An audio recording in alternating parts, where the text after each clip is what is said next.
Hello, Facebook. Hello, Salem South Lyon Library folks. This is Amelia coming to you live from my house. Just checking in to see how everybody's doing. I hope you're staying inside, staying safe, and staying occupied during this time of whatever it is that we're doing. I just wanted to offer a few things that I've been kind of binge watching, binge reading throughout this stay at home order that we have going on here. And so this is going to be me attempting something new. Here we go. And that should work.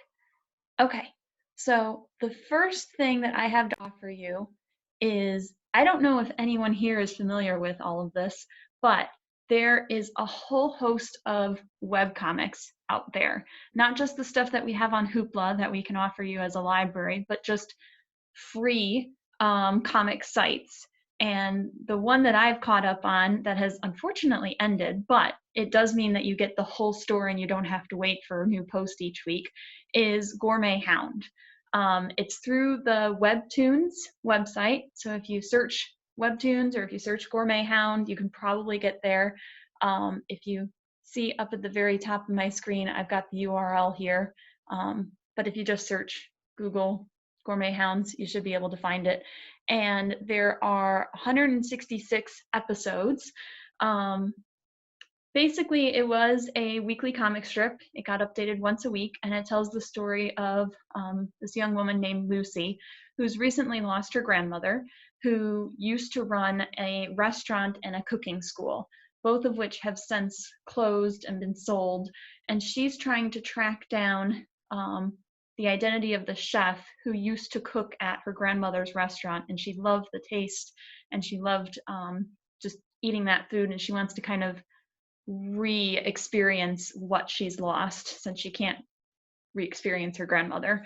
And in the process, she gets to meet a lot of the chefs who used to work at that restaurant, and she's tasting all of this great food, which hopefully you guys will be able to partake at your own house, any sort of great food you might be eating.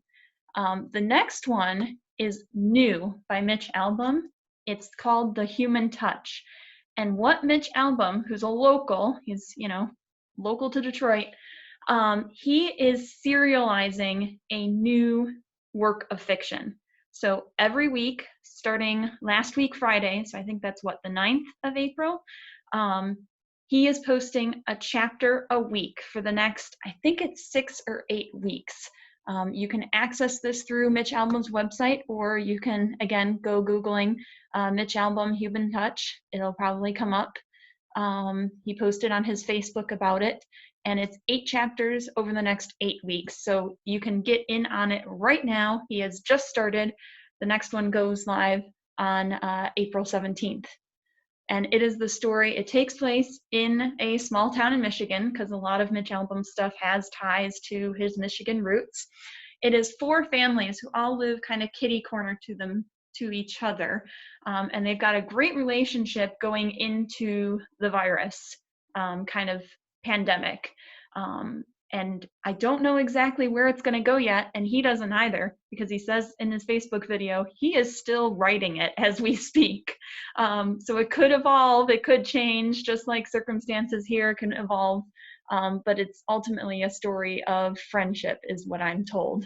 The next one is Tobe.